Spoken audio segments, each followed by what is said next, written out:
प्रेक्षकांना सुरुवातीपासूनच सरप्राइजेस मिळत आहे.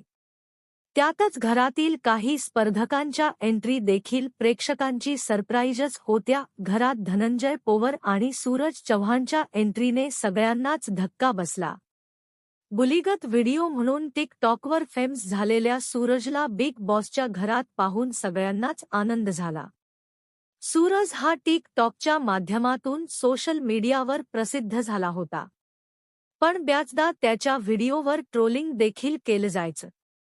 बिग बॉसच्या घरात पहिल्याच दिवशी जेव्हा सूरजने त्याच्या परिस्थितीविषयी सांगितलं तेव्हा सगळ्यांनाच मोठा धक्का बसला.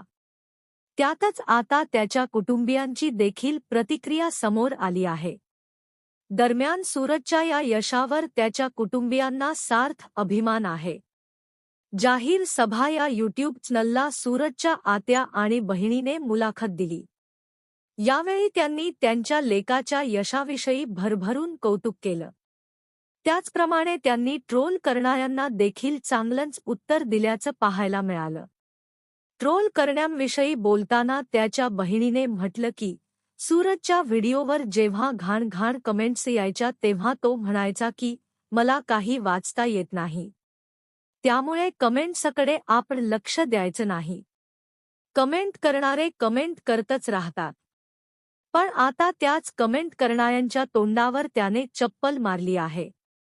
कारण त्याला सुरुवातीला खूप घाण कमेंट्स यायच्या, तरीही त्याने हसवायचं सोडलं नाही.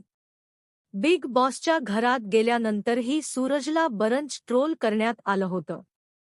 त्यावर त्याच्या बहिणीने म्हटलं की गरिबांनी मोठं व्हायचंच नाही का?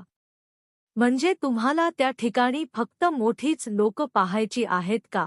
गरिबीतून एखादा मोठा होतोय हे तुम्हाला बघवत नाहीये का? असाही सवाल उपस्थित केला. त्याच्या बहिणीने सूरजच्या स्वभावाविषयी बोलताना म्हटलं की त्याला राग लगेच येतो. म्हणजे एखादी गोष्ट त्याच्या मनासारखी झाली नाही तर त्याची चिडचिड होते. त्याला सुरुवातीला तो खेळ कळतच नव्हता, म्हणून त्याची तशी प्रतिक्रिया येत होती.